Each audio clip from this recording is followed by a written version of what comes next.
خالق چې خوب د ځانه جوړ نه کوي ګناه ده، او که خوب هم ولیده نو هغه چاته به بیانوی چې کوم تاله ښه تعبیر وباسي پوهېږي او د سره همدردي وي چې مزېدار تعبیر درته درکړي. او بل درته ووایم که چا خوب ولید د یارې خوب، درې قسمه خوب دی. یو هغه خوب چې د الله را طرف نه دی، هغه عموما سار وخت کې سړی ویني. یو هغه خوب چې هغه د شیطان د طرف نه دی، شیطان د یارې خوبونه په دې اړه کې راولي. او دریم هغه خوبونه دي چې یو سړی د ورځې څه کوي نو هغه په خوب کې ویني. لکه مثلا یو کلندر دی او خوب یې وي پېښور له باروبار خوب ویني، یا مثلا یو ترکان دی هغه په خوب کې ترکاڼي ویني، یا مثلا یو دکاندار دی هغه په خوب کې دکان کې ناست دی او روجي غوړي تلي. دا دریم دا هغه دي چې د په دماغو کې د ورځې کوم شی ناست دی نو خوب کې د شپې هغه وویني. دې له خو هېڅ حقیقت نشته. بل هغه چې شیطان ورته په زړه کې کومه خبره د یارې خوبونه او د هیبت خوبونه ور واچوي، دې له هم څه حقیقت نشته. دریم هغه خوب دی چې رب العالمین رحماني خوب په زړه کې ورته ښه سوچونه راواچوي. نو اوس که یو انسان غلط خوب ولیده، بلکل خطرناک او غلط خوب، نو یریږي به نه. پیغمبر علیه السلام یې موږ ته یو دم ښولی دی، هغه دم چې د استعمال کو اسم نشته، بلکل چې ونه یریږي. خطرناک خوب، د یارې خوب، د هیبت خوب. داسې چل به وکړي چې اعوذ بالله من الشیطان الرجیم به ووایي او ګس طرف ته به لاړې وتوږي، بیا به ووایي بیا به ګس طرف ته لاړې وتوږي، بیا به ووایي بیا به ګس طرف ته لاړې وتوږي. بس د خوب اثر به ختم شي. هر قسمه خطرناک او د هیبت خوب که تعالی دي د هغې هېڅ اثر بني. او که هغه وخت کې د یاد نی سار را پاسېدې دا عمل وکړه. او که سار دې یاد نو هر کله چې دا خوب درته را مخکې شو، هر کله نو بس یو ځل دا عمل وکړه چې درې ځله ګس طرف ته اعوذ بالله ویل او ورسره لاړې توکل. که جومات کې د جومات نه بار وځه نو اعوذ بالله ووایه درې ځله او هر یو ځل سره ګس طرف ته لاړې وتوکه. د دې خوب به هېڅ قسمه غلط اثر نه دی، دم شو. بس دا تجربه ده. او که مزیدار او خشته خوب دی ولیده، نبی علیہ السلام دی په خوب کې ولید، الله دی په خوب کې ولید، یو نیک سړی دی په خوب کې ولید، مونځ دی ولید، هر قسمه نیکي، نو د الله تعالی حمد ادا کوئ الحمدلله. او راشه یو 2 رکعته نفل وکړه، لږه صدقه ورکړه، بیا برته رب العالمین د دې نه نورم خشته او مزیدار خوبونه ښیي. خو دروغ خوب جوړول دا ډېره غټه ګناه ده. به هر کیف هغه یو خو وی چې ما دروغ ویلي وي، زه اوس چې څه شوي دی هغه شوي دی او چې څه دی به کېږي. بادشاه هلته کې تحقیق وکړو، چې تحقیق یې وکړو، هغه خو آسان کار و. هغه زمانه کې خو لیباټرۍ نه وې، هغه خوراک یې راواغېسته او هغه په یو حیوان باندې وخوړه او چې څنګه یې وخوړه هغه مړ شو. پته ولګېده چې خوراک کې زهر و. هغه اوبې راواغېستې، هغه بل یو حیوان ته کېښودې، هغې حیوان هغه شراب وڅښل، هېڅ یې ورته ونه وې. نو دا پته ولګېده که چې شرابو کې شراب والا څه نه دی اچولی او خوراک والا په خوراک کې زهر اچولی دي. بس دواړه یې راوویستل. قاضي فیصله وکړه چې دا کم د بادشاه باورچي دی، لنګري دی، د زهر اچولی دی، لہذا دی سنګسار شي، دی مړ شي. او چې دا کم بل دی شرابو والا، هغه په شرابو کې زهر نه دی اچولی او بادشاه خبر که چې بادشاه سلامت ګورې خوراک ونه خورې، دی کې زهر دی. نو هغه له انعام هم ورکه، بری هم که، وفادار و خط هغه یې راوسته، واپس یې په خپله ډیوټۍ باندې ولګاو. بل یې پانسي که او بر یې په لرګي کې ویزان کړی، مارغان به راتلل او د هغه نه به یې غوښې وړلې. خو چې دا کم سزا شو دا خو بس ختم شو. او چې کم بری شو نو یوسف علیه السلام هغه ته وایي ته خو بری کېږي، بری شوې، نو اذکرني عند ربک، ته چې لاړ شې نو زما معامله لږ بادشاه ته یاده که زه هسې بېڅه مفتو کې جیل کې پروت یم. پته نه لګي بادشاه یا زلیخې مې وباسي که نه، عزیز مصر مې وباسي که نه. نو وزیر صاحب ګیر کړی یم، مشر بادشاه ته به زما الوی چې دارنګ یو مسافر دی او هغه هسې بې ځایه په جیل کې پروت دی، د هغه دا مسله ده. نو دا لږه واوره او د مسله کې څه فیصله وکړه. نو ته مهرباني وکړه بادشاه ته دې ما یاد کړه. نو چې دا خبره د یوسف علیه السلام دا خو څه بده خبره نه ده، د ګناه خبره نه ده، غلطه نه ده. یو سړی دی غریب ګیر دی او بی ګناه ګیر دی، هغه چاته سفارش وکړي چې د ما سفارش بادشاه ته وکړه چې ما خلاص کړي، دا څه بده خبره نه ده. لیکن بیا هم د یوسف علیه السلام شان سره مناسبه نه وه. د یوسف علیه السلام شان دا دی چې د بادشاه نه ولې مطالبه کوې، د لوی الله نه مطالبه وکړه. هغه الله چې کوی کې ته پروت وې او د کوی نه یې راویستلې. نو د کوی نه خو دا جیل کوی خو ډېر تنګ جیل دی، دا خو ډېر فراخه جیل دی، دې نه دې رب العالمین ایستی شي. نو قرآن کې الله فرمایي چې دا خبره یې وکړه چې بادشاه ته ما یاد کا. نو الله د هغه سړي نه خبره یېره کړه. فلبث فی السجن بضع سنین، 7 کاله په جیل کې دی نه پس نورم تیر کړل. اوس پیغمبر ته الله گرفت. یونس علیه السلام یې د مهي ګېډې راونه رسو. اوس ما غوندې که راګیر کي نو ورته پته ده که دله لږه سزا هم ورکو نو تختی. نو موږ ته ګزاره کوي الله دومره سخته سزا نه راکوي. او پیغمبر خو ورته معلوم دی که دی هر څومره زه راکاږم دی پیغمبر دی د ده با یقین او د ده هغه نبوت او هر څه به نور هم پخته کېږي. د هغې داسې مثال دی لکه چې څومره یو سره زر څومره په اور کې اچی نو هغه خرابېږي نه، هغه نور هم خشته کېږي. خو که دغه دی دا ګیلټ دی په اور کې ور واچول په یو ساعت به دوړی، او که سره زر دی ور واچول به نور هم خشته کېږي. نو زموږ مثال خو د ګیلټو دی. نو که معمولي زور هم ورکوي نو ایمان پرېږدي. او پیغمبر خو سره در دی نو که هغه له هر څومره زور هم ورکوي هغه نور هم دغه کېږي، الله ته تقرب حاصلېږي. او پیغمبر خو پاک دی. نو معمولي خبره وه خو رب العالمین پې خفه شو چې ښه تا ما ته ولې رجوع نه کوله، تا قیدي ته وې چې بادشاه ته مې یاد کا. فلبث فی السجن بضع سنین، اورېږه یو 7 کاله در باندې جیل کې نور هم تېر و. هغه نه خبره یېره شو. دې نه موږ ته دا مسله معلومه شو چې بعضې وخت کې به یو انسان بې ځایه جیل ته لاړ شي. دا د هغه دپاره یو سبق دی. یوسف علیه السلام به ټولو جیلیانو ته وې ګوره زه بې ځایه راغلی زه خفه نیم د الله په کارونو مې صبر دی، تاسو هم صبر وکړئ. لیکن بیا هم که یو سړی جیل ته لاړ د یوسف علیه السلام دا مسله یې ځان ته رامخکې کړي، دا د هغه دپاره غټ عبرت شو. بل ته دا مسله معلومه شوه سفارش بالکل جایز دی. یوسف علیه السلام سفارش وکړو بد یې ونه کړ، صحیح سفارش جایز دی. لیکن سره د دې به رجوع چا ته کوې؟ لوی الله ته. سوال به د الله نه کوې چې یا الله ما وباسه د جیل نه. دا ته بله مسله معلومه شو. به هر کیف بادشاه لوی بادشاه چې دی خوب ولید، مشر بادشاه چې خوب یې ولیده خوب داسې و چې یو غټ دریاب دی. هغه دریاب اوچ شو، د هغې دریاب نه 7 غواګانې راووتې، سربې مضبوطې غواګانې، ورپسې 7 ټپې ټیپې بېکاره چې تشه ډوکي داسې غواګانې راووتې. خو چې راووتې نو د 7 غواګانو دا سربې غواګانې وخوړې. اوس عقل خو دا وایي چې مضبوطه غوا لګي شي او دا بله نه دا او غوا خو غوا نه خوري. نو دا 7 غواګانې دا ټپې ټیپې رالې او دا سربې غواګانو باندې بس ورغړم کړی و. هغه سربې غواګانې وواړه الواق تېرې کړی و ویې خوړې. بل یې دا ولیدل چې 7 شنه وږي و د غنمو ډېر اعلی مزېدار، او 7 اوچ زیړ وږي و. نو دا زیړ وږي د غنمو د دې شنو وږو نه تو شوي دي. لکه بعضې وخت کې که ستاسو خیال وي که نه نو په دې اونو باندې یو زیړ غوندې شی لګېدلي، نري نري زیړ زیړ تارونه یې څه ورته وایي؟ منیشه ورته وایي. هغه زیړ زیړ څیزونه یي. نو هغه چې د دې شنې څانګې نه تو شي نو هغه بوټي اوچ کي، بنوشه هغه اوچ کي. نو دارنګې دا زیړ اوچ چې کوم وږي دي دا د شنو وږو نه تو شوي وو. نو چې بادشاه دا خوب ولیده نو یو ته وایي د خوب تعبیر ویرېده، بادشاه هوښیار و. بل ته وایي د خوب تعبیر، بل ته وایي د خوب تعبیر، چا ته هم د خوب تعبیر نو معلوم.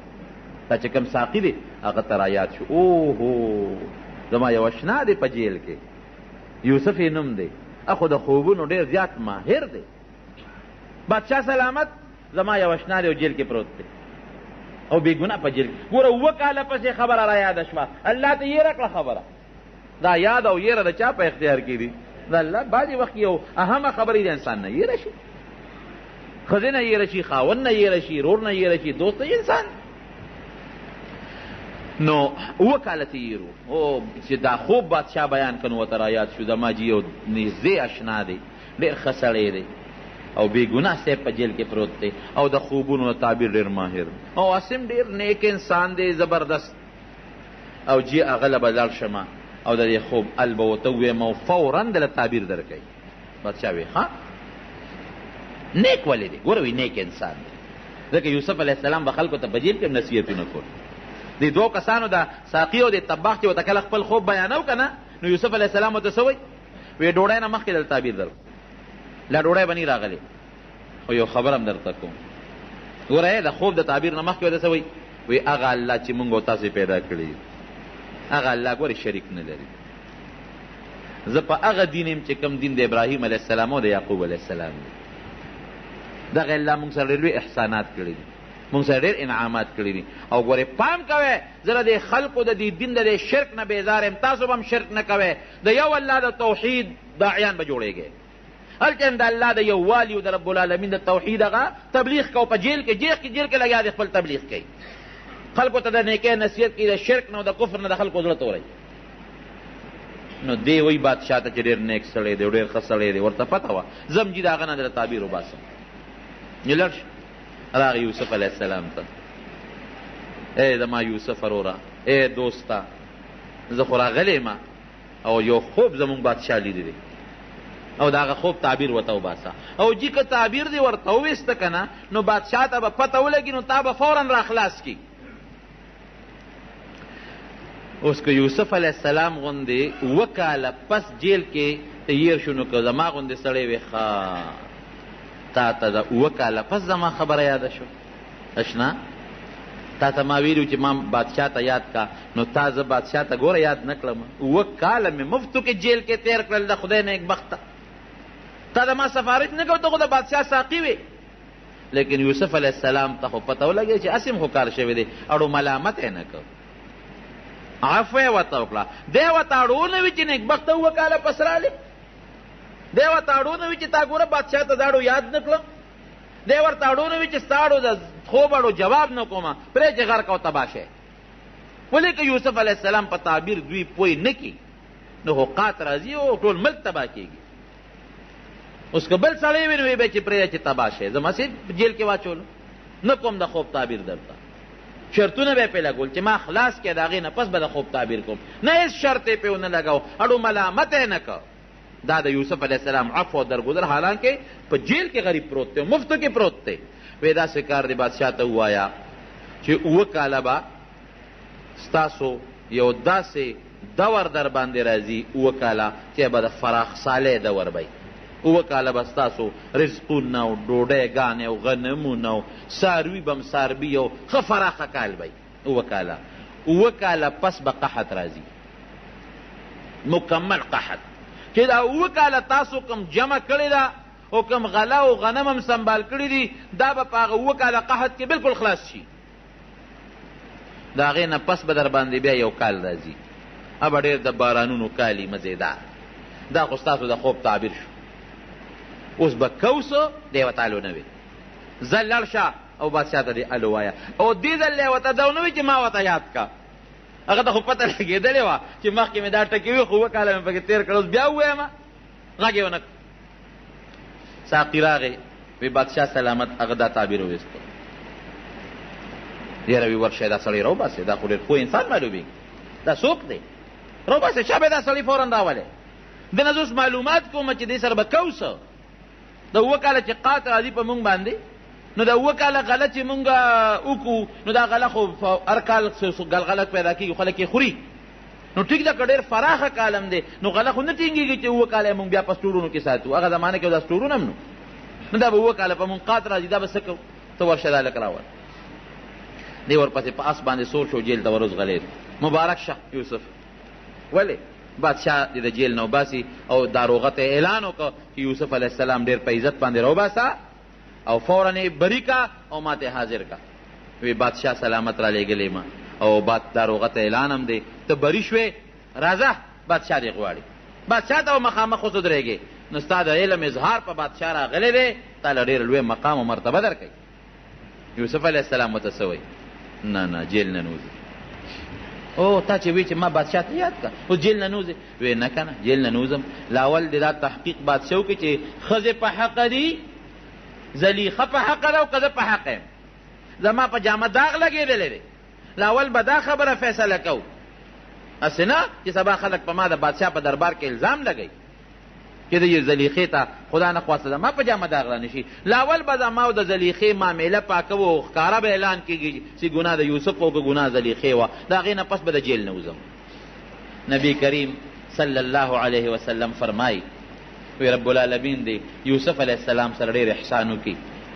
وی که د یوسف علیه السلام په جیل کې زه پروت وی او ماله دقسې سړی راغلی وي چې بادشاه دې غواړي نو زه به فورا د جیله وتلی وم. خو یوسف علیه السلام ګورې د جیل نه نه وته او د خپلې مامینې له اول صفۍ راولي د هغې نه پس د جیل نه وي. دا نبي کریم صلی الله علیه وسلم فرمایي. هغه استازی لاړ بادشاه ته وایي چې سړی خو د جیله نه راځي. ولې نه راځي؟ چې د هغه او د زلیخې په منځ کې یو لانجه راغلی و، دی په هغې کې جیل ته تللی دی. او وایي چې له اول دې زما او د زلیخې معامله پاکه شي نو د هغې نه پس به زه جیل نه وځم. به خلک وایي چې دا ګناه جوړ د یوسف وه خو د خوب تعبیر یې وویسته نو ځکه خلاص شو. نه چې معامله پاکه شي. دې نه زموږ علما دا خبره معلوموي چې په یو انسان تهمت ولګي داسې خطرناک تهمت نو پکار دي چې د هغې صفۍ د خلکو په مخکې راشي. خبره به مجمله کې نه پرېږدي چې مجمله کې دې پرېښوده د خلکو زړه کې به هغه شکونه وي نو چې خبره بلکل پاکه شي نو ښه خبره ده. نو یوسف علیه السلام خپله خبره پاکول غوښتل. بادشاه ښځې راوغوښت د ټولو زلیخې هم کېنوله.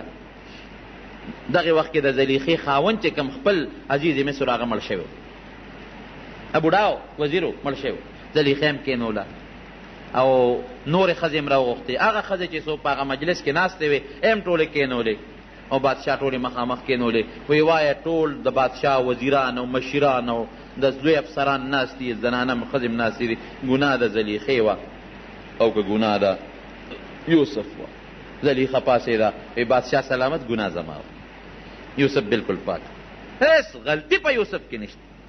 دا ګناه ټوله زما وه، غلطي ټوله زما وه. بس زه په خپله غلطۍ ستومان یم.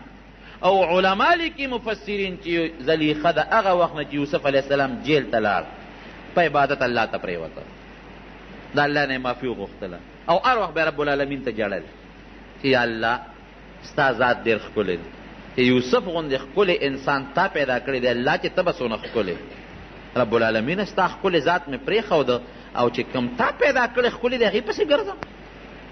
واقعي چې دې خشته ګلونو ته وګورئ، د ښکلي بوټو ته وګورئ او د خشتو نښو ته وګورئ نو د رب العالمین لوی قدرت پرته معلومیږي. دا د رب العالمین د قدرت نښې دي. الله دا خو تا پیدا کړی دی یوسف، دې دومره ښکلي دی نو الله ته به څومره ښکلی، ستا څومره خشته ښکلی قدرت دی نو الله ستا حسن مې پرېښود، ته مې پرېښود د انسان حسن پکې شو. لویې توبې رب العالمین ته وویستله د الله ذات ته او بس د الله د ذات نه معافي وغوښتل او په عبادت به پرته و او الله ته به یې جړل هر وخت. د رب العالمین په حضور کې به جلاګانې کولې او دغې وخت کې اقرار هم وکړه چې بلکل یوسف ته ګناه نشته، ما ته مطالبه کړې ده او دا غلطي ما کړې ده. یوسف علیه السلام ته یې وایي چې بس صفۍ راله ټولو وزیرانو ته او اهل سلطنت ته او هغه زمانه کې چې کوم ذرایع ابلاغ وو هغې ټولو دا خبره خوره کړله چې غلطي د زلیخې وه، اوس توبهګاره ده، د یوسف علیه السلام غلطي نه وه. د هغې نه پسې یوسف علیه السلام راوویست د جیل. چې راویسته نو د هغه کمیس واغوسته کوم کمیس چې د سره محفوظ پروت و. ما درته تېره جمعه ویلي چې ابراهیم علیه السلام په غور کې و او هغه کمیس ورته جبریل علیه السلام اچولی و.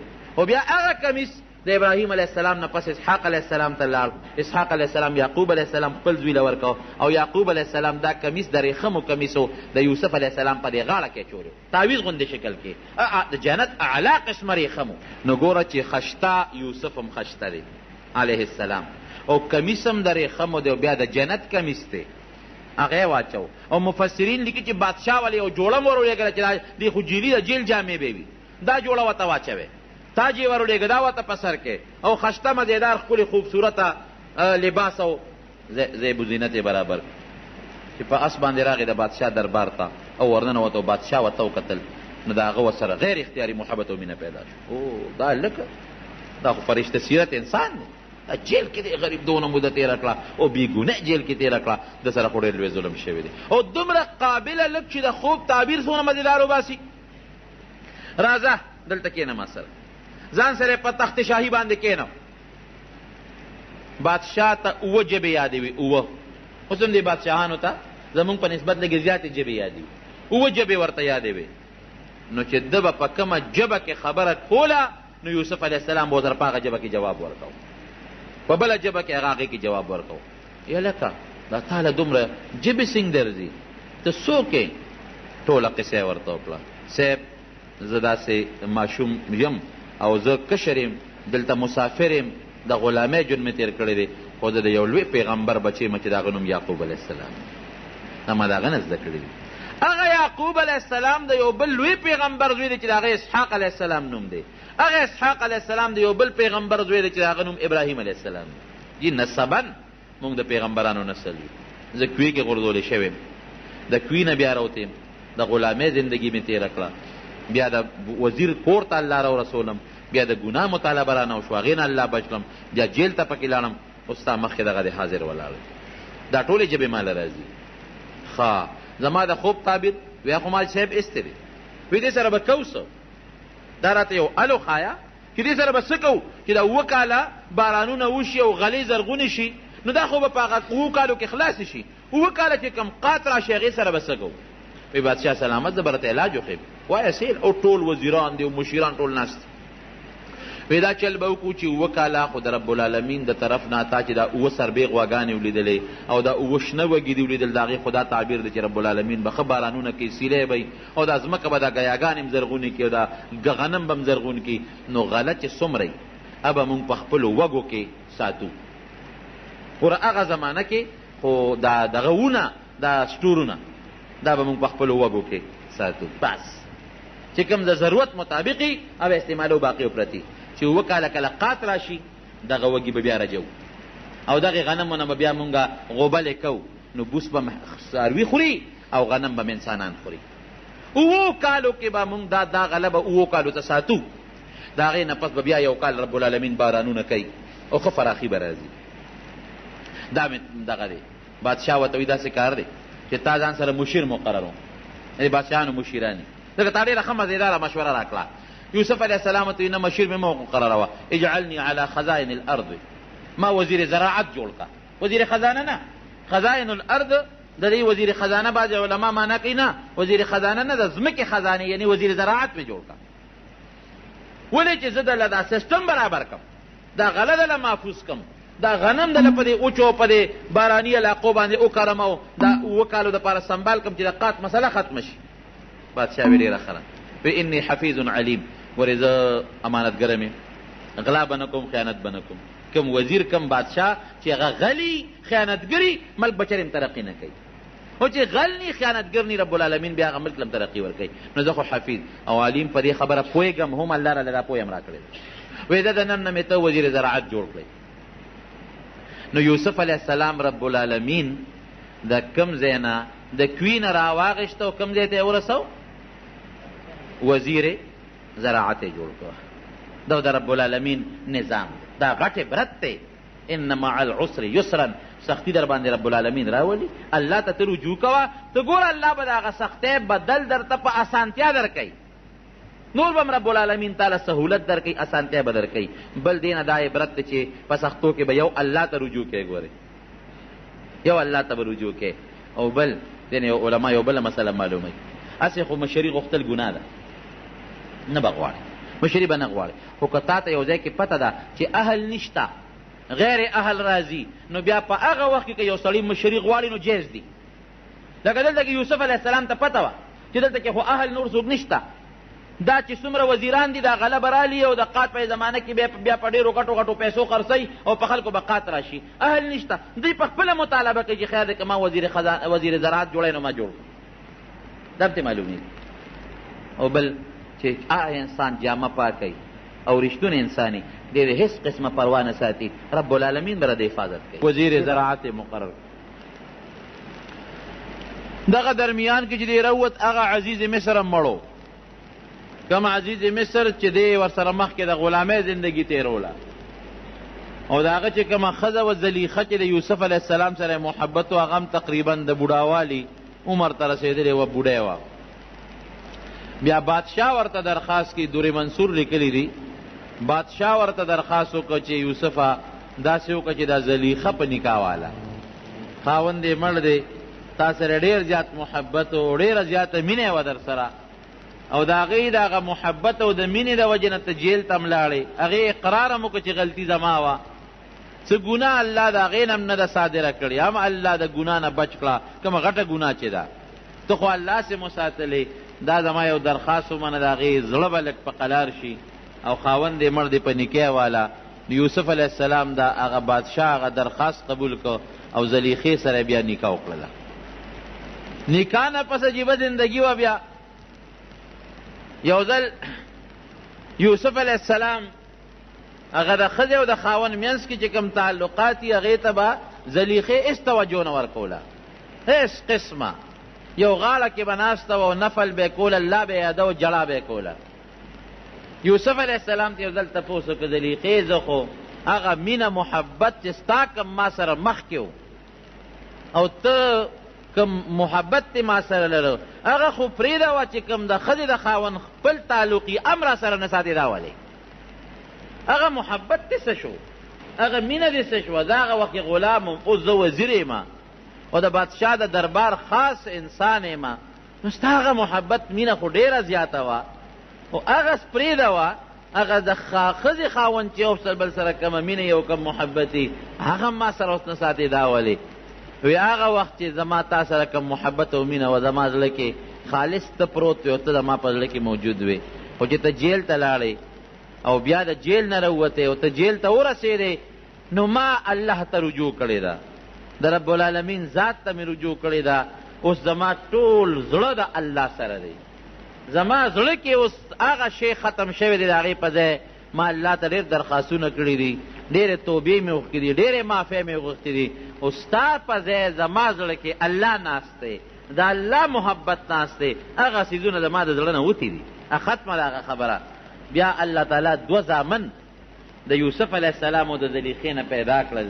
یوه لور ته الله پیدا کړه، هغه لور یې بیا د ایوب علیه السلام په نکاح کې ایوب علیه السلام ته واده شوه. بهر کیف چې دی کله واپس راغی او دی وزیر شو، 7 کاله چې کم خوب لیدلی شوی و د هغه خوب مطابق د فراخۍ کالونه شروع شو، ځمکې داسې غلې راوچتې کړې، غنمان زرغون شو، او هغه زمانه کې چې کومه د ځمکې سبزي وه یا د ځمکې غله وه په ډېر وافر مقدار کې هغه خوب لیدلی شوی و ده چې 7 کاله به بارانونه مي، 7 کاله به غلې م زرغونې شي او د هغې نه پس به 7 کاله قحط وي. نو د 7 کاله چې کم غله زرغونه شوه حضرت یوسف علیه السلام ته خو الله علم ورکړی و، د هغې دپاره یې غټ غټ ګودامونه جوړ کړل فوراً، چې ورپسې ورته پته وه الله ښودلې وه د خوب نه چې 7 کاله قحط به راځي. نو که دا غله مونږ اوس ختمه کړو نو 7 کاله او بیا څه کوو؟ هغه غله په غټو غټو ګودامونو کې په هغه وږو کې سنبال کړه. تېره جمعه مې تاسو ته ویلي و چې وږي کې غله کېدې نه خرابېږي هم نه، هغه یې سنبال کړله او ټوله یې خوندي کړله. 7 کاله به چې څه خلکو خوړل او یې ساتل، او چې کم د حکومت ځمکه وه هغه ځمکه کې هم غلې وکرلې. که د خلکو نه به کومه غله وزګاره شوه د خلکو په پټو کې هغه به هم چې د فوراً واغېشتله او ټول ګودامونه ډک شو.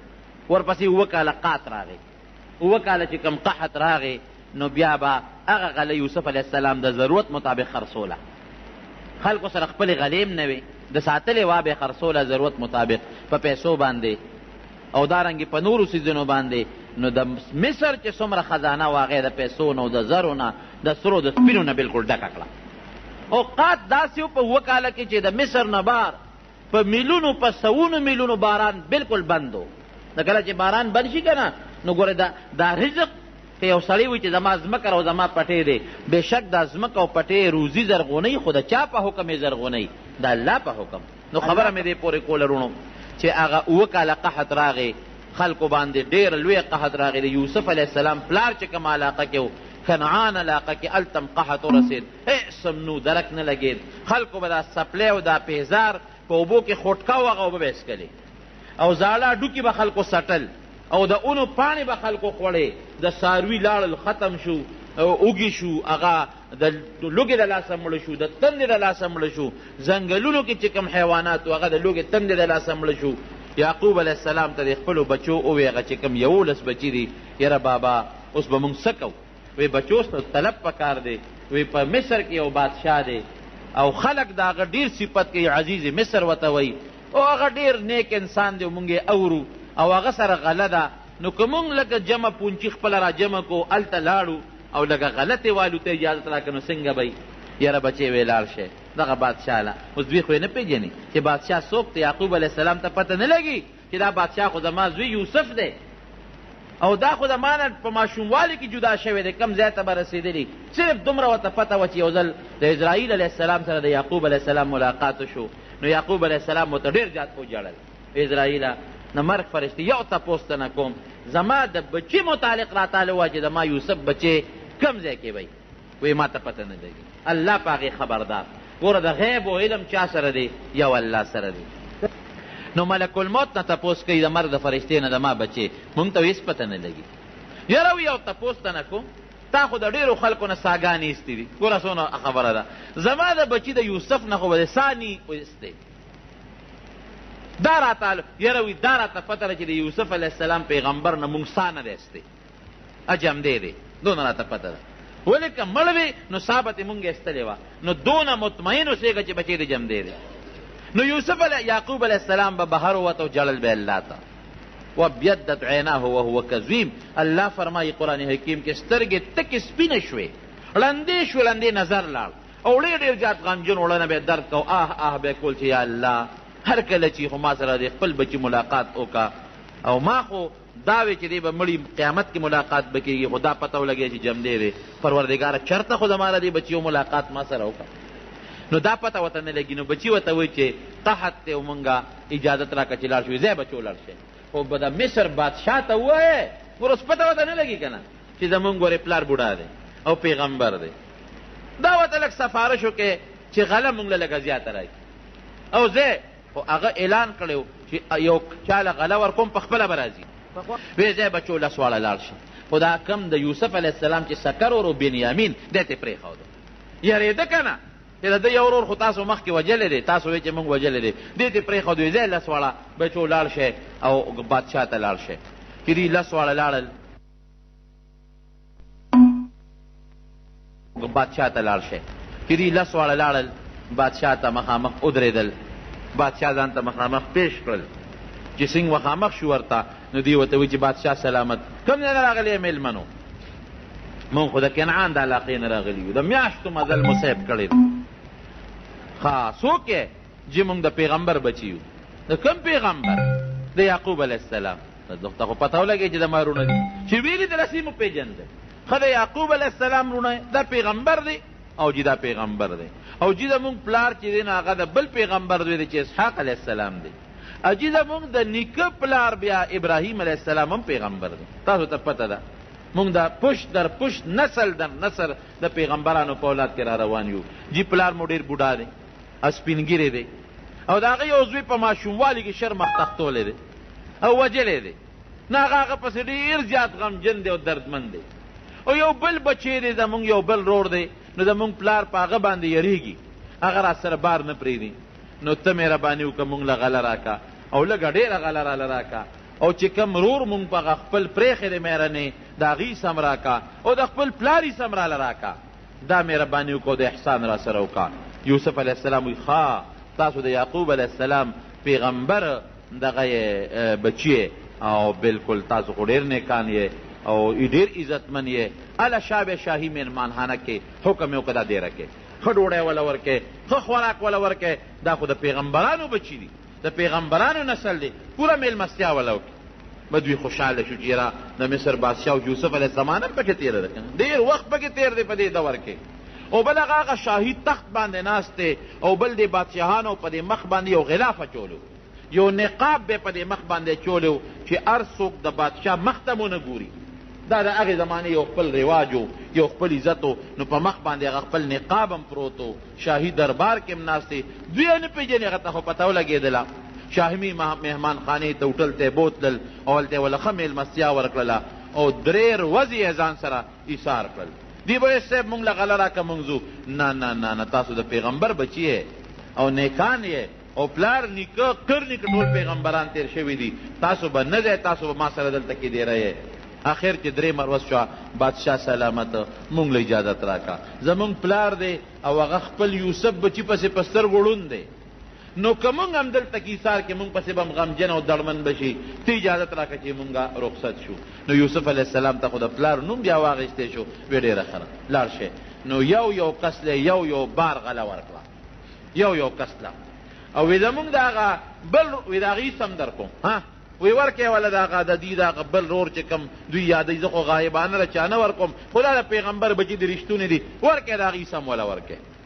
ځای لاړ شئ او پلار ته مو زما سلام وایي چې د مصر بادشاه درته سلام کو خو یاره یو کار دی ګورې هسې نه دروغ راته ونه وایې چې ستاسو بل رور نی یو دروغ هم راته نی ویلي نه جي وي زمونږ بل رور بنیامین شته کشر دی وی رښتیا وایه وی ښه بیا چې راځې ابه راولې او که هغه هم رانه وس نو ما ته به پته ولګي چې دروغ وایه پټکۍ به رانه د هغې وړي ابه خامخا راولې او که هغه هم رانه وسته نو بیا به دله غله بلکل نه در کوم بیا خو ته دروغجن یې ما ته وایه شته بیا دروغ وایه ستا ضرور به بل نه ابه خامخا راولې وجي ډېک ابه راولې پلار ته به مینه زاري کوو نو چې دې څنګه قافله رخصتوله نو یوسف علیه السلام هغه خپلو کار خاص ته وی دوی چې کومې پیسې میسې راوړي دي که نه دا والا په د غنمو په یو بوټ کې وربندې کړې دا ورته واپس کړې دا واپس کړې ورته دې کې د هغه یو غرض یو حکمت خو پکې د هغه ده چې دا پیسې ورته واپس کړو او لاړ شي نو پلار به مې لږ خوشحاله شي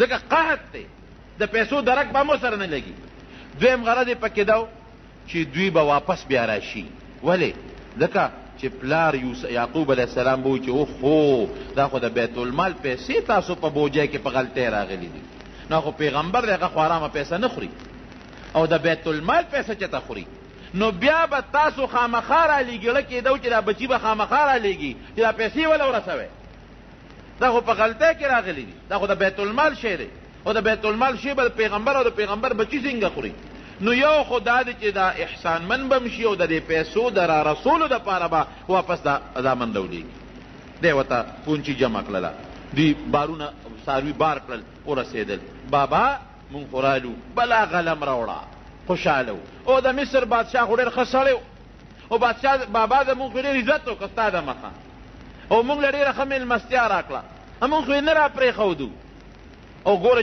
د هغه بل رور غلی هم راکړه چې کوم بنیامین دی چې غلی اوس پړده او بوجونه یې تش کړل هغه د دوی چې کومه پیسه وړې وه او کوم مال یې وړی هم ورته واپس پکې پرتو او بابا مونږ نور څه غواړو وګوره غلی هم راکړه او دونه ښه بادشاه دی چې د مونږ هغه پیسې هم مونږ ته واپس رالیږلي دي داسې ښه سړی دی یعقوب علیه السلام پوه شو وی ګور ښه دا خو واقعي ډېر ښه سړی دی او واقعي ډېر ښه نیک بادشاه دی دا خو پیسې مونږ ته واپس رالیږلي دي بچو داسې وکړئ چې دا غله د مونږ خلاصه شي نو واپس لاړ شئ او دا کومه پونچي چې ده دا هم واپس یوسئ دا د بیت المال شی دی دا په غلطۍ کې بچو راغلي هېڅ پته نه لګي نو دا خو د بادشاه د بیت المال شی دا به ورته واپس کړې وی بابا مونږ چې ځو مونږ سره بنیامین به پرېږدی نه نه نه بچې بنیامین نه پرېږدو خفه کېږئ مه دې نه پرېږدو بابا بادشاه ته مونږ ویلی دي او د هغه د نوم غلم ترې راوړې ده نو چې اوس او مونږ ته یې ویلي دي چې دی به راولئ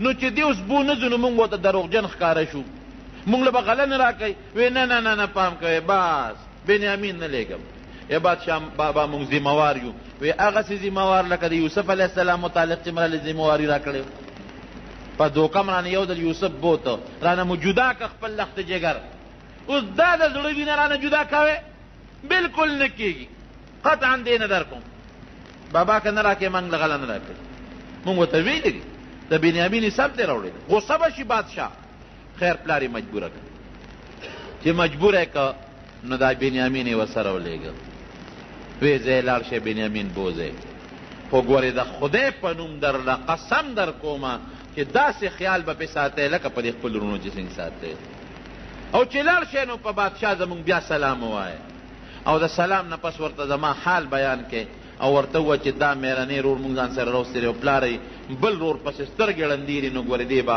زر مونږ ته را رخصتې او زر به راځئ بنیامین یې ورسره که قافله روانه شوه لاړه مصر ته ورسېدل دا دویم ځل لاړه چې لاړه صاحبه ورسېدل بادشاه ته ور مخامخ شو بادشاه سلامت السلام علیکم مونږ چې دا خپل لسرونه یو او دا زمونږ هغه مېرنی رور دی کوم چې تا تیر کال مونږ تا نه تلو او تا را دغه له مونږ را کړې وه خو چې تلل نو پلار ورته یو نصیحت کوي یا بنیه لا تدخلوا من باب واحد وادخلوا من ابواب متفرقه بچو ګورې چې وردی د مصر نو په یو دروازه به نه ورځئ په ګڼو دروازو ورشئ ځکه د دوی وجودونه غټ غټ او خشته او مزېدار د پیغمبر بچي او خلکو ته پته مو چې دا خو 11 رونه دي نو پام کوئ په یو ګیټ ور داخل نه شئ که په یو دروازه ورلی نظر به مو وی په یو دروازه به نه ورځئ دوه په یو دروازه یو په بله دروازه درې په بله داسې خواره شئ چې نظر مو نه وی بهر کې چې دي په هغه ګڼو دروازو ورننوتل او یوسف علیه السلام ته ور مخامخ شو نو هغه خو پیژندل عرفهم وهم له منکرون هغه پیژندل چې دا د مارونه دي دوی نه پیژن چې دا یوسف علیه السلام دی بادشاه سلامت مونږ خو بیا رالو مونږ د یعقوب علیه السلام پیغمبر بچي یو که نه چې پروس کال راغلي دا هغه زمونږ رور دی چې د غله در نه مونږ پروس کال اوړی وه ځان سره مو دې راوستلي بادشاه سلامت مونږ له به اوس غله بیا راکې مونږ نار یو هغه غلم ختمه کړه او زمونږ پلار پیغمبر دی او ډېر سخي دی جي دومره سخي دی چې هغه غله خلکو له ورکوي هغه ته خو پته و چې دا خو زما پلار واقعي سخي دی هغه چې څو هغه خلکو باندې ویشي خلکو له مفت ورکوي او جي ګورې څه شته دی هم نه څه داسې بېکاره غوندې پونچي م راوړې ده څه داسې پوره پیسې میسې م نشته غریبانان هم یو نو ته دا مهرباني وکړه چې مونږ له پوره غله راکړه او د دې رور غله م راکړه دا د دې را سره راوستی دی هغه حکم وکړه شاهي مهرمان خانې ته وی یو کمره دوی له اوس هم دا مېلمانه چې راشي دوه کسو له یو کمره په دې هوټل کې ورکوي یا یو کس له یو کمره ورکوي وی د دوه کسو دوه کټیزې کمره د دوه کسو دې دوی له ورکوي شابه هله دوی ښه عزت وکړئ ښه مېلمستیا ورکوئ ګورئ دا د کنعان د علاقې د بادشاه بچي دي او د پیغمبر بچي دي شابه نو جی تاسو دوه د هغې کوټې یوسف علیه السلام په خپله ورسره پاسېد راځئ زه تاسو له کمرې تقسیموم تاسو دوه دې کمرې ته ننوځئ دا ستاسو شوه دا تاسو دوه دې ته تاسو دوه دې ته تاسو دوه دې ته تاسو دوه دې ته خو لس کسه لس وروڼو دوه تقسیم شو بنیامین یوازې پاتې شو دی په جړا شو اوس بنیامین ته دا پته نه لګي چې دا یوسف دی زما رور دی ولې جاړې مېلمه جړا په دې راله چې ارمان زما یو ورور یوسف هغه یو وخت شر مخ تختولی دی ارمان که هغه جم دی اوس بزا و هغه هم د یو کوټې ته ننوتي چې ته خفه نه شې که ستا هغه رور نشته زه یم که نه مه خفه کېږه تاسو خو پیغمبر بچي یې تا سره به زه یو ځای ډوډۍ خورم دې کوټه کې دا د پیغمبر بچي دی ګورې یوسف علیه السلام چې دوی پویم نه شي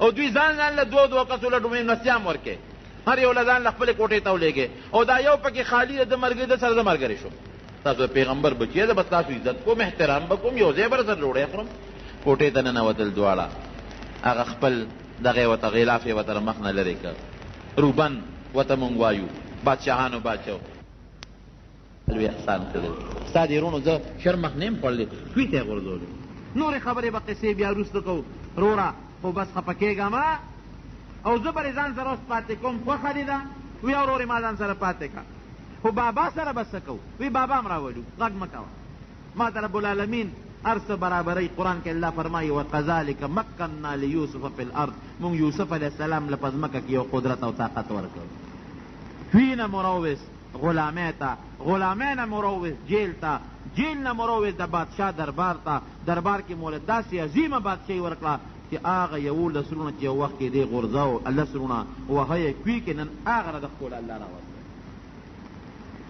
پې فکر مه کوه تا پاتې کوم وګورئ چې دا وروڼه در نه خبر نه شي چپ غږ به نه کوې ډېره ښه چې دوی ښه مېلمستیا وله وکړله خو دوی خو ونه پېژنده نو بیا ورته وایي داسې چل به کوو چې حکم یې وکړه وی دې ټولو له یو بار غله ورکړې غنم وله ورکړې او هغه یو جام و د بادشاه د سرو زرو قیمتي په هغې باندې به یې دا خلکو له غله ورکوله پیمانه به یې پرې کوله وی دا به د بنیامین په بوجۍ کې ومنډی پټ چې څوک دنه خبر نه شي خپلو ملګرو ته هېڅ څوک چې خبر نه کړي جي ټیک ده به دغه جامې د بنیامین په غله کې ومنډه او بوجۍ ډکې کړی او کسانو ته وی تاسو کښېنئ تاسو مخکې مونږ وزن نه کوو تاسو له به اوښان مونږ بار کړو بیا به تاسو ځئ چې اوښان یې بار کړل او اوښان قافله روانه شوه یوسف علیه السلام ورته وایي چې په یعقوب علیه السلام تاسو پلار دی پیغمبر دی مونږ سما سلام وایه او چې بیا غله خلاصې شي نو بیا فورا راځئ بنیامین یې ورسره رخصت چې رخصت یې کړ بادشاه هغه کسانو ته وایي جام هم څه کړ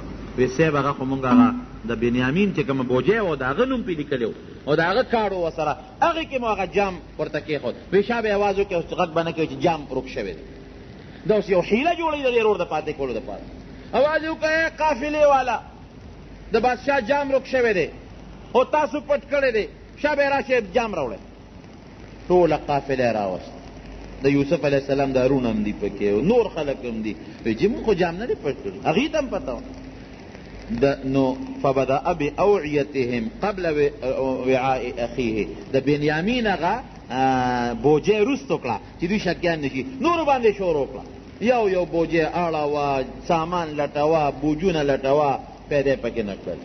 وی ګوره یاد وساتئ جام راوباسئ، که راوم نه ویسته نو څه به کوو؟ نو د یعقوب علیه السلام دا بچي ورته وایي دارونه وی بادشاه سلامت زمونږ د پلار یو قانون دی په هغې به فیصله کوو. هغې ته خو پته و چې مونږ نه دی پټ کړی. وی ستاسو د پلار څه قانون دی؟ وی زمونږ د پلار دا قانون دی چې څوک غلو هغه به غلامي، نو که د چا په بوج کې جام روت هغه به ستا غلامي، هغه به درته پرېږدو. مونږ غله خو نه یو، مونږ د پیغمبر بچي یو، مونږ خو نیکان خلک یو، او صاحب ته به مونږ بدګماني کې که د کوم یو کس په دې قافله کې د چا په سامان کې جام روت بس ستا غلام. وی په دې فیصله ده؟ وی یو هم په دې فیصله ده. وی ډېره ښه چې لوښي لټول د دوی هغې کې نه راوتل، د بنیامین په هغه بوجۍ کې جام راووت. اوس به څه کوئ؟ بنیامین بوجۍ کې خو راووت، تاسو وایئ چې مونږ غلا نه ده کړې، دا ګوره دا د دې روډ تاسو دا جام پټ کړی دی. هغې څه وایي؟ وی ان یسرق فقد سرق اخ له من قبل. اوس دې خو پېژنې نه که نه؟ وی بادشاه سلامت که د بنیامین غلا وکړه او جام یې پټ کړ، د ده یو ورور یوسف هغه هم په ماشوموالي کې غلا کړې وه. فاسره فی نفسه، یوسف علیه السلام دا خبر اړه کې پټه کړه چې زما غلا کوله، زه غغلم، غږ یې ونه کړه. اوس خبره کوم خبره ښکاره کېږي. او د هغې وجه داسې وه چې دا یوسف علیه السلام ماشوم و، نو د یعقوب علیه السلام خور لویه و، ترور سره. نو چې دې لږ غونې داسې لوی شو، ګرځېدو شو، نو یعقوب علیه السلام ورپسې لاړ، هغه خور ته وایي دا بچی راکړه. هغې ورته نه در کوم، ما سره به دې وایي نه ماله دا خپل بچی راکړه. نه هغه خوشطبعه وه، خوشطبعي کوله. نو د ترور دا یوسف علیه السلام دننه که کوټې ته، او په دې املا کې ورته یو کمربند وتړه، مزیدار کمربند د هلکانو جینکو په هغه زمانه کې اچو، هغه یې وله په دې املا کې وتړه د کمیس لاندې. هسې خوشطبعي کوله. دې ترور راویسته، وی رورې دا ماشوم چې دی نو دا نه در کوم. هغه ورته وایي چې نه زه یې بوځم درنه. نو چې څنګه یې روان که د مټې ونیو، نه خور یې اواز وکړه، وی روره یعقوبه ورېږه د ما نه ده غلا کړې ده. او هغه د هغه په قانون کې دا وه چې چا به غلا کړې وه نو هغه به بیا هغه کس اخېسته.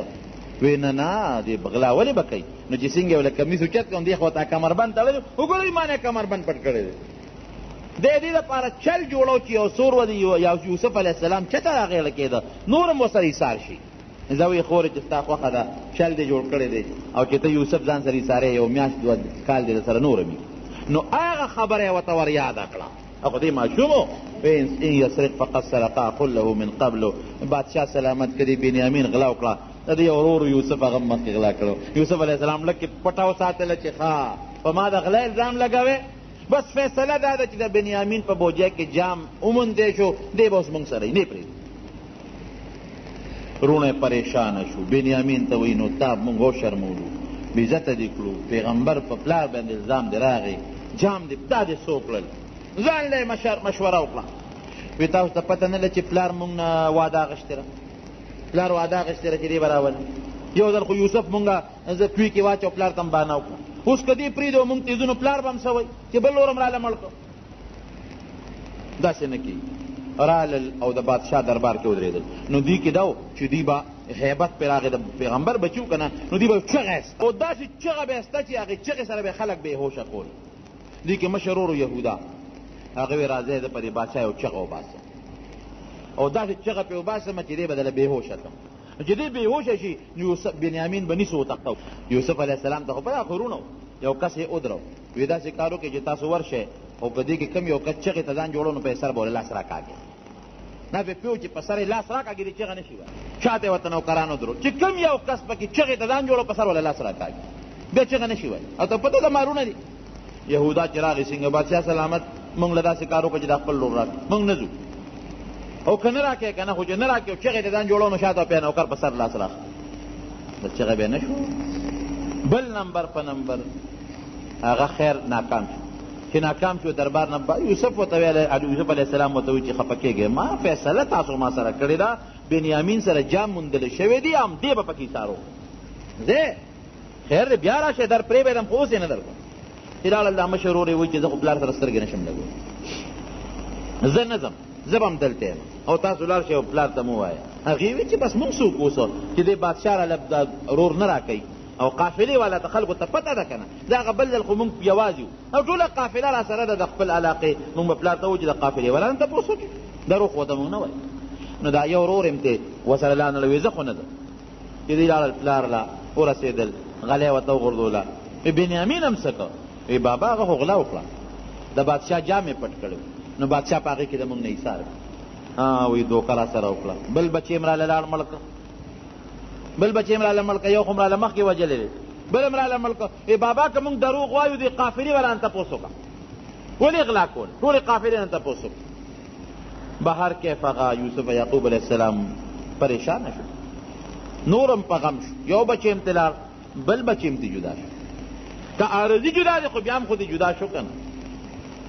او الله ته به جړا کول او الله ته به فریاد کول او دوی ته به عسى الله ان یأتینی بهم جمیعا زما په الله امید دی چې زما درې واړه بچي به مال الله راولي یوسف هم بنیامین هم او چې هغه بل ته پاتې شو چې پلار سره سترګې نشم لګولی دا به الله راولي بهر کیف زمانه پکې تېره شو چې تېره شوه بیا غلم خلاصه شوه یعقوب علیه السلام دی بچو یو کار وکړو لاړ شئ او د یوسف علیه السلام او د هغه د رونو ماله لږ خبر راوړی او جړل به هر وخت دا بچي ورته وي تله او تفته او تذکرو یوسف حتی تکون حردا او تکون من الهالکین همیشه یوسف یاده یوسف دوی خو یې مړه دی که نه همیشه ته هغه یاده د خدای نیکبخت ته داسې به ناجوړه شي چې مرګ ته به نږدې شي ګنې مړ به چې راته څه کوي او هغه به وي نه زما دا یقین دی چې ما له به الله خپل بچي دی غېږ له راولي بس دون الله خفه کړم نور به ما الله نه خفه کوي زما دې غېږې له به الله بچي راولي هر څنګه چې لږه مودم نه وه که نه یوسف علیه السلام چې کوم وخت کې کوي کې غورځو د 7 کالو او چې پلار ورسره ملاقات کوي نو 80 کاله پس پلار سره میلاویږي 80 کاله د پلار د سترګو نه غیب دی دا ګوره ډېر اسانه خبره نه ده دا ډېره ګرانه ده الله دې مسلمانو سره هغه چا پړه تېرېږي چې چا نه لږ غوندې بچې یا چې ته وتښتي یا چې ته غیب شي دا ډېر ګران درد دی ډېر ګران درد الله دې مسلمانو ساتي ځای که نه بچو لاړ شئ او دا یوسف هم وګورئ او د هغه رونه هم وګورئ که چېرته هم را پیدا کړل دی بیا لاړل چې څنګه دی لاړله او یوسف علیه السلام ته ور مخامخ شو ور ورسېدل نو یوسف علیه السلام ته وایي په جړا شو ورته او د یعقوب علیه السلام خط یې وله ورکړ مخکې یعقوب علیه السلام خط نو لیکه دی خط ولیکه یعقوب علیه السلام په دې خط کې لیکه چې ای د مصر بادشاه ټول عجیبه خط لیکي ای د مصر بادشاه ما ته پته لګېدلې چې ته ډېر نیک سړی اوس دوی ته خط لیکي خو پته خو ته نه لګي که نه ته ډېر نیک سړی او ډېر ښه سړی او موږ سره تا په دې قحط په زمانه کې ډېر لوی احسانات کړي لیکن زه راته خپل یو الویم زما پلار چې نیکه چې ابراهیم علیه السلام په هغه دومره سخته تېره وه چې هغه بادشاه په اور کې غورځولي نو زما په نیکه هم ډېره سخته تېره شوې ده خو د اور نه الله پاک سالم راوست بیا زما په پلار باندې هم دونه سخته تېره شوه چې چاړه والا په مری کېښودی شو اسحاق علیه السلام زما په تره باندې په اسماعیل علیه السلام سخته تېره شوه زما په تره په اسماعیل علیه السلام باندې سخته تېره شوه چې هغه په مری باندې چاړه کېښودی شوه هغه م الله بچ کړي د مصر بادشاه ما باندې هم ډېره لویه سخته تېره شوې ده ډېر لوی غم را باندې تېر شوی دی د یو بچي چې زما د 7 کالو یو ماشوم بچی هغه زما نه جدا شوی دی 80 کالو شو چې هغه پسې زه جاړم او هغه ما ته دا بچي وایي چې شرمخ خوړلی دی لیکن هېڅ پته نه لګي چې هغه به کوم ځای وي بادشاه سلامت ډېر غمجن یم زړه مې ډېر درد کوي دا راته پته نه لګي چې زما بچی به نور ته ناست دي که سوري ته به زما بچی به د چا خدمت کې وي او که په آرام به زما بچی به جوړي او که زما بچی به ناجوړی نو په نیکه مې سخته تېره شوه په تره مې سخته تېره شوه په ما اور بل شو 80 کالو شو چې زما نه خپل لخت جګر د زړه میوه زما نه جدا ده بادشاه سلامت بل یو بچی مې و چې په هغې به ما د هغه روک بچي یوسف مینه ماته وله رانه تاګیر کړ نو بادشاه سلامت زه ډېر زیات غمجن یم ټوله شپه جاړم ټوله ورځ الله ته جاړم او سترګې مې دې بچي پسې ړندې دي نو ته د الله لحاظ وکړه او ما ته د خپل زوی بنیامین راولېږه دې رانه پاتې نه کې. که دې دې رو نه لېږه نو داسې خیرې به درته وکړم، زه د پیغمبر یم او د پیغمبر اولاد یم، داسې خیرې به درته وکړم چې ستا اوو پشتو پورې بچو ته به د هغه خیرو اثر ګورې ورسېږي. سم شه بادشاه سلامت، ما له خپل نیازبین بچې فوراً رو لېږه، غلک را لېږي که نه را لېږي، خو ما له خپل بچې رو لېږه. نو چې یوسف علیه السلام ته دې خط ته وکتل او خط یې ولید او د پلار هغه فریاد یې ولید، نو بې اختیاره په ژړا شو، ډېر زیات یې وژړل، ډېر زیات. خط به یې راواخېست او کله به په سترګو کېښود، کله به په خولې باندې په شونډو کېښود، کله به یې ښکله او کله به په سترګو کېښود او ډېر یې وژړل. ښه بابا واقعي دا خو ډېره زیاته سخته ده. ابراهیم علیه السلام ورته رایاد شو، خپل نیکه اسماعیل علیه السلام، اسحاق علیه السلام، یعقوب علیه السلام، هغه خپله زندګي چې واقعي د ما پلار خو دا د ما لا پلار دی چې جمدی دی په دومره غمونو کې. دی ورته الوي چې دغسې تا زمونږ رور چې دی نو هغه مونږ نه شرمه خوړی دی او بل لوره نه تا کېنه او بادشاه د مونږ په حال ډېر دردمن یو، رحم را باندې وکړو دا بنیامین الله سره پرېږده، پلار مو ړوند دی ګنې مري. هغه خط چې وکړ ښکلی کړ، په دې سترګو یې کېښود، نو هغه نقاب یې ورته اوچت یې کړ. تاسو ته پته ده چې تاسو یوسف سره څه کړي؟ تاسو ته پته خبر یې؟ تاسو وایي چې یوسف شرمخ تختولی دی، تاسو ته پته ده چې هغه سره هم څه کړي دي؟ هغه خپل تخت شاهي تاج یې مرتکوز کړ، هغه خپل مخ یې ورته ښکاره کړ. تاسو خبر یې هغه سره هم څه کړي دي؟ تاسو وایي شرمخ خوړلی دی، خو چې ده ته یې وکتل او انک لانت یوسف، ته یوسف یې، یوسف خو ته نه زمونږ ورور، انی انا یوسف، زه یوسف یم. بلکل پام کوئ باز ګوره ملامته کوي یم نه. بتاسلا ناصر خان اسلامی کیسٹ ہاؤس، بیرون کچہری گیٹ، اشرف روڈ، سرائے فقیر خان، پیښور ښار کې د ناصر خان سره هر ساعت ملاویږي. او زه ستاسو ورور یم او دا بنیامین دی، او فوراً لاړ شئ، زما په زړه باندې زما پلار راوورېده، خو دا د الله حکم و.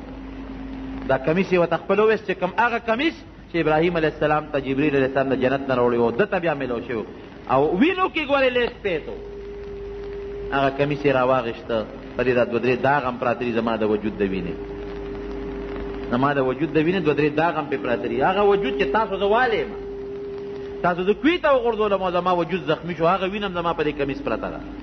دا مهرباني وکړئ دا کمیس یو سی زما پلار چاپې زر دی، او انشاءالله چې زما دا کمیس زما د پلار په مخ تاسو ور واچوئ، یرتد ابي بصیرا، زما پلار به ډک جوړ وی، سترګې به بلکل ټیک ټاک، او ټول دا هغه ځای نه را روان شو مصر ته راځئ، یو ورځ چې پاتې نه شي فوراً دی.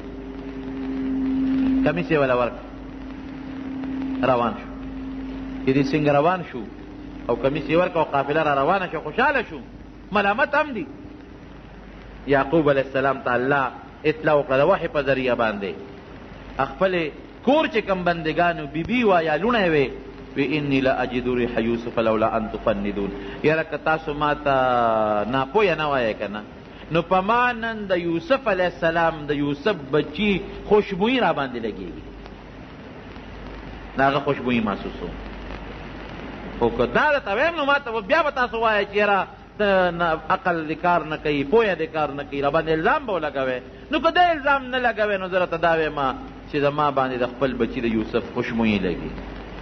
هغې ورته بیا وایي ګوره ته بار بار یوسف یادې، بیمار به شي، مړ به شي، دا ته څه کوې؟ وایي نه په ما خوشبویي لګي او محسوسومه د هغه خشته خوشبویي او هغه لهر د هغه په ما را روان دی، په ما باندې لګي. بچي را ورسېدل، چې څنګه را ورسېدل بس فوراً هغه کمیس یې راواغېست، بابا مبارک شي، هغه کمیس یې راواغېست د یعقوب علیه السلام په دا مخ یې ورغورځو، خو چې ور ویې غورځو د سترګې بینا شوې، نظر یې ولګېد، زړه یې خوشحاله شو، خوشحالیان یې وجړل. ما نه وی تاسو ته، تاسو په ما باندې الزامونه لګول، ما راته نه وی، بس بچي فوراً خپو ته پرېوتل، بابا مونږ معاف که، مونږ معاف که، مونږ بخښنه غواړو. هسته خو ښکاره شو که نه چې بچي خو مونږ بوته د کوی کې م غورځولی دی، بابا مونږ معاف که. بابا ورته څه وایي؟ سوف استغفر لکم ربي، زه تاسو له بخښنه به غواړم، لږ صبر راته وکړئ، یو ټیم را روان دی، هغه وخت به زه د رب العالمین په دربار کې ستاسو دپاره بخښنه غواړم. بخښنه یې وله غوښته. بابا وایي یوسف علیه السلام خو چې زر راځئ، جمدی دی، د مصر بادشاه دی، زمونږ ډېر عزت کړی دی، او دا مونږ له غلې راکوي، دا هغه راکولې، وایي ځئ چې ځو، د 2 کسانو قافله تیاره شوه. دغه وخت د یعقوب علیه السلام بچي او نوسي او کړوسي 72 کسانو 2 کسان د هغې قافله تیاره شوه او د مصر د طرف ته روان دي. یوسف علیه السلام هغه خو کسان کېنولي چې دوی را نږدې شو نو فورا ما له اطلاع راکړې. حضرت یوسف علیه السلام ول استقبال لره ووت د مصر د ښار نه سره د وزیرانو سره د مشیرانو سره د سلطنت او د بادشاهۍ د خلقو دنیا چې یوسف علیه السلام روزي خو نور خلک به هم روزي، هم پیغمبر دی، یوازې بادشاه نه دی پیغمبر هم دی. دنیا لوی استقبال جوړ دی، عظیم الشان استقبال او تخت شاهی هم بار راسته دی او یو لوی قناتونه دي او صاحبه دغه دي دا څه ورته ویل کېږي د هغې زمانې چې کوم د عزت سامان دی ټول روغ کړي دي او لویه جلسه جوړه ده. ولې د یوسف علیه السلام پلار را روان دی، د یوسف علیه السلام رونه را روان دي د بادشاه او 80 کاله پس ورسره ملاقات کېږي. تخت شاهي باندې یوسف علیه السلام ناست دی او چې کله دا پلار ول راورسېده نو ورته غاړه وتل یو بل ته ډېر جاتې وجړل دواړو یو بل ته. الله ورته حکم کوي یوسف علیه السلام ته چې ګورې ته به دلته ولاړ او زما خپل یو فیصله ده. تا یو خوب په ماشوموالي کې لیدلی و د 5 کالو 4 کالو چې تا خوب لیدلی و هغه رښتیا کوم. انی رأیت 11 کوکبا والشمس والقمر رأیتهم لی ساجدین. تا ویلي چې 11 ستوري نور او سپومې به ماته سجده کوي دا دې لیدي. اوس هغه به کېږي صبر کوه. نو د هغې به دا قاعده وه چې بادشاه له به څوک رالل نو سر به یې ټیټ کړو او یا په سجده به پرېوتل. سجده د الله نه ما سوا بل چاته زمونږ په دې امت کې بلکل منع ده، بلکل منع. لیکن په هغې امتونو کې د تعظیم سجده د عبادت نه، د عبادت او د تعظیم سجده کې فرق دی. د تعظیم سجده په هغې زمانه کې جایزه وه، دا به کېدله او نبي علیه السلام منع کړې ده. وایي که د تعظیم دا سجده د یو انسان بل انسان ته جایز وي نو ما به ښځو ته حکم کړو چې خپلو خاوندانو ته هم سجدې وکړي. نو وایي تالله لقد آثرک الله علینا وان کنا لخاطئین. زمونږ د قسم په خدای تعالی الله په مونږ ډېر لوی فضیلت در کړی دی او مونږ خطاکار یو. یوسف علیه السلام ورته څه وایي؟ ملامته کوي نه، لا تسریب علیکم اليوم، لا تسریب علیکم اليوم یغفر الله لکم. اس ملامت یا در باندې نشته، اس فکر ونه کې الله تاسو مبخل الله دې مونږ موږ چې څوک چانه بخنه وغواړي دا ورته وایي چې بس زه معافي غواړم هدې م ورته وایي چې څه نشته خبره خلاصه شو. دا د یوسف علیه السلام او د یعقوب علیه السلام طریقه ده، د هغې شیوه ده. یا یعقوب علیه السلام وفات شو په مصر کې او د هغې نه 30 کاله پس یوسف علیه السلام هم وفات شو. د 113 کالو په عمر کې یوسف علیه السلام وفات شو او بیا د مصر د دریاب یو غاړه کې دفن شو. او بیا چې کله دریاب روانې کو نو بیا یوسف علیه السلام هغې روچت که قبر کې او بل ځای کې دفن که. نبی کریم صلی الله علیه وسلم په یو موقع فرمایي د موسی علیه السلام متعلق هم او د یوسف علیه السلام متعلق هم د دواړو متعلق فرمایي. وی ما ته هغه ځای نه معلوم دي که زه هغه ځای کې وې نو تا ورته ما د موسی علیه السلام قبر به هم ښولی یو حدیث کې داسې راځي او بلکې داسې هم راځي چې د یوسف علیه السلام قبر به هم درته ښولی چې هغه کوم ځای کې د هغه قبر دی ما ته معلوم تا بسې نه کوې. خو به هر کیف الله دی موږ د مصیبتونو او آفتونو نه وساتي او الله زموږ ارواح د دغې مقربو انبیاو سره ملګري کړي.